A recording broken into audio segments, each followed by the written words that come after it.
आइए जानते हैं आज की कुछ प्रमुख अंतर्राष्ट्रीय खबरों को। पहले एक नजर आज की हेडलाइंस पर। मिल गई इजाजत, दिल्ली के घाटों पर धूमधाम से मनाई जाएगी छठ पूजा। आर्यन खान को आज भी नहीं मिली जमानत, गुरुवार तक के लिए टली सुनवाई। चुनावी मंच से लालू का नीतीश को जवाब, हम काहे किसी को गोली मारेंगे, अपने मर जाओगे। पटना गांधी मैदान ब्लास्ट, नरेंद्र मोदी की रैली में धमाका करने वाले 9 आरोपी दोषी करार, 1 नवंबर को होगी सजा।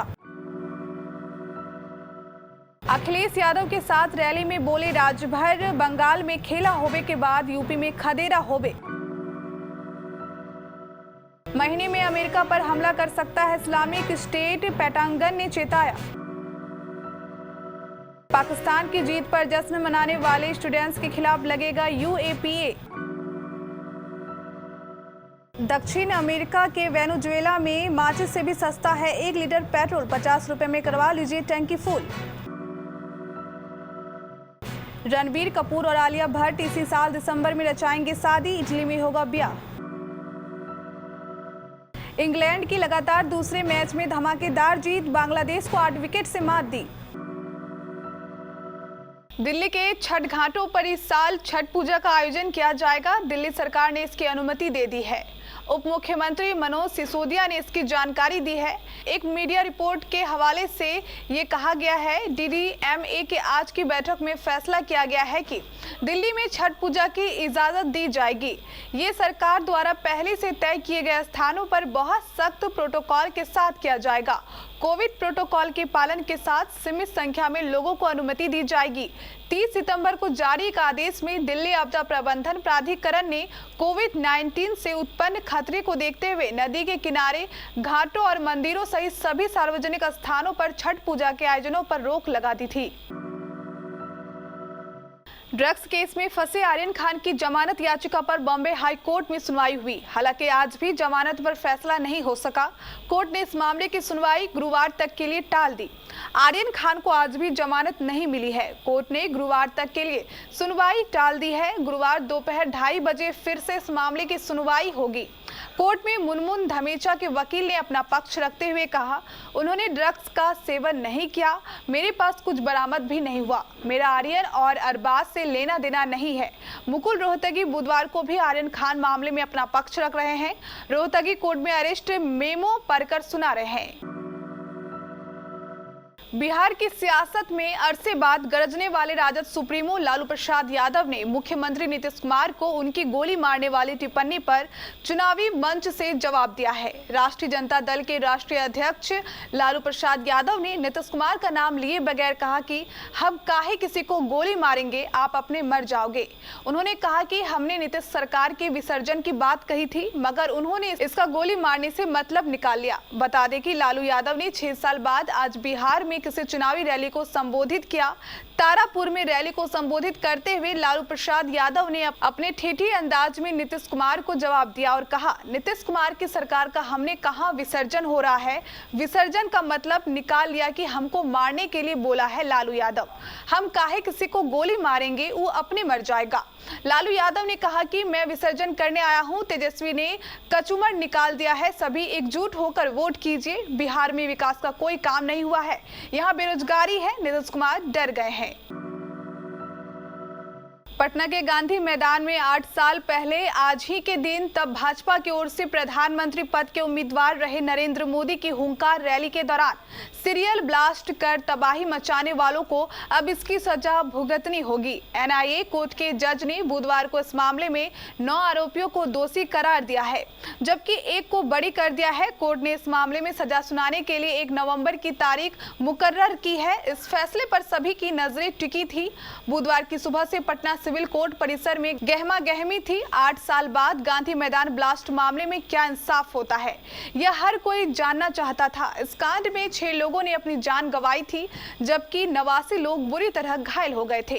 बुधवार को आए फैसले से उनके परिवारों ने थोड़ी राहत महसूस की है।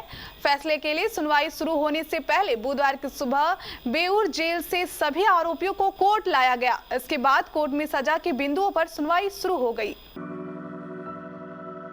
सुहेल देव भारतीय समाज पार्टी के अध्यक्ष ओम प्रकाश राजभर ने अपनी पार्टी के 19वें स्थापना दिवस के अवसर पर सपा के राष्ट्रीय अध्यक्ष अखिलेश यादव को अपने मंच पर बुलाकर आगामी विधानसभा चुनाव में छोटे बड़े दलों के गठबंधन को मंच मुहैया कराने की कोशिश की।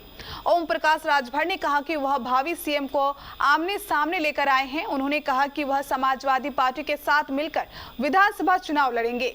अखिलेश यादव के साथ रैली में ओपी राजभर ने कहा कि बंगाल में खेला होबे हुआ था तो यूपी में खदेरा होबे। राजभर ने कहा कि 2022 में अखिलेश यादव मुख्यमंत्री बनेंगे।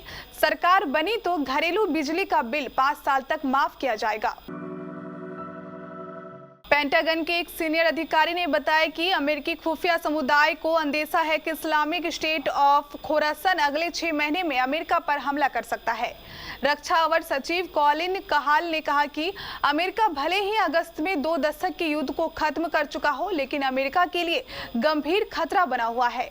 अल कायदा को लेकर कहल ने कहा कि अमेरिका पर हमला करने में अल कायदा को 1 से 2 साल लग सकते हैं। बता दें कि अफगानिस्तान में इस्लामिक स्टेट ने तालिबान की सत्ता को चुनौती दी है। काबुल पर तालिबान के कब्जे के बाद से Islamic state of Khorasan Afghanistan में कई आतंकी हमले कर चुकी है। इन हमलों में सैकड़ों लोगों की मौत हो चुकी है और कई लोग घायल हुए हैं। T20 वर्ल्ड कप मैच में भारत पर पाकिस्तान की जीत का जश्न मनाने वालों पर सरकार ने कड़ा रुख अख्तियार किया है। श्रीनगर के गवर्नमेंट मेडिकल कॉलेज और Sher e Kashmir institute of medical science के उन स्टूडेंट्स पर बहुत ही कड़े प्रावधानों वाले कानून UAPA के तहत केस दर्ज किया जाएगा, जिन्होंने पाकिस्तानी राष्ट्रगान गाया था। इतना ही नहीं, ऐसे स्टूडेंट्स को पुलिस रिकॉर्ड में भारत विरोधी संगठन के ओवरग्राउंड वर्कर्स के तौर पर दर्ज किया जाएगा। जम्मू और कश्मीर सरकार से जुड़े सूत्रों ने बताया कि ऐसे लोगों को भविष्य में गवर्नमेंट फंडेड किसी भी स्कीम के लाभ से वंचित किया जाएगा। संदेश साफ है कि देश में रहकर देश का खाकर पाकिस्तान परखती करने वालों को अब महज गुमराह या भटके हुए युवा समझकर नरमी नहीं बरती जाएगी। देश के कई शहरों में पेट्रोल और डीजल की कीमत 100 रुपए लीटर के पार चली गई है। अंतर्राष्ट्रीय स्तर पर कच्चे तेल की कीमत में तेजी से पेट्रोल डीजल की कीमत रोज नए रिकॉर्ड बना रही है। सरकार तेल कंपनियों ने बुधवार को पेट्रोल और डीजल की कीमत में प्रति लीटर 35 पैसे का इजाफा किया। इस बढ़ोतरी के बाद दिल्ली में पेट्रोल की कीमत प्रति लीटर 107 रुपए 94 पैसे और डीजल की कीमत 96 रुपए 67 पैसे प्रति लीटर पहुंच गई है। भारत में तेल की बढ़ती कीमतों पर हाई तौबा मची हुई है। विपक्षी दल सरकार से पेट्रोल डीजल पर लगने वाले टैक्स में कटौती की मांग कर रहे हैं, लेकिन दुनिया में कई ऐसे देश हैं जहां पेट्रोल की कीमत भारत से ज्यादा है। दुनिया में सबसे सस्ता पेट्रोल दक्षिण अमेरिकी देश वेनेजुएला में मिलता है। यहाँ 1 लीटर पेट्रोल के लिए आपको केवल $0.02 1.50 रुपए खर्च करने होंगे। ये माचिस की एक डिब्बी से भी सस्ता है। भारत में दिसंबर से माचिस की डिब्बी की कीमत 2 रुपए हो जाएगी। यानी अगर आप वेनेजुएला में हैं तो 50 रुपए से भी कम कीमत पर 30 लीटर पेट्रोल खरीद सकते हैं। वेडिंग द सीजन शुरू हो गया है। शादी के सीजन के शुरू होने के साथ ही बॉलीवुड के लव बर्ड्स को लेकर सुगबुगाहट तेज हो चली है। बॉलीवुड एक्ट्रेस कटरीना कैफ और विक्की कौशल की शादी की चर्चाओं के बीच बी टाउन की हिट जोड़ी आलिया भट्ट और रणबीर कपूर की शादी की खबरों ने एक बार फिर जोर पकड़ लिया है। दोनों की शादी को लेकर एक ऐसी खबर सामने आ रही है जिसको जानने के बाद दोनों के फैंस काफी एक्साइटेड होने वाले हैं। आलिया रणबीर की शादी पिछले लंबे समय से सुर्खियों का हिस्सा रही है, लेकिन अब ये जानकारी मिली है कि आलिया और रणबीर दिसंबर में शादी कर सकते हैं। T20 वर्ल्ड कप 2021 में इंग्लैंड ने सुपर 12 चरण में बांग्लादेश को 8 विकेट से करारी शिकस्त दी। बांग्लादेश ने पहले बल्लेबाजी करते हुए इंग्लैंड के सामने 125 रनों का लक्ष्य रखा। इंग्लैंड ने जैसन रॉय के 61 रनों की पारी की बदौलत 14.1 ओवर में इस लक्ष्य को हासिल कर लिया। डेविड मलान 28 रन बनाकर नाबाद रहे। इंग्लैंड की इस टूर्नामेंट में लगातार दूसरी जीत है। उसने वेस्टइंडीज को पहले मैच में 6 विकेट से हराया। वहीं बांग्लादेश की लगातार दूसरी हार है। उसे पहले श्रीलंका ने 5 विकेट से हराया था। ये थी कुछ हमारी अंतर्राष्ट्रीय खबरें। स्थानीय खबरों को जानने के लिए चलेंगे प्राइम स्टूडियो।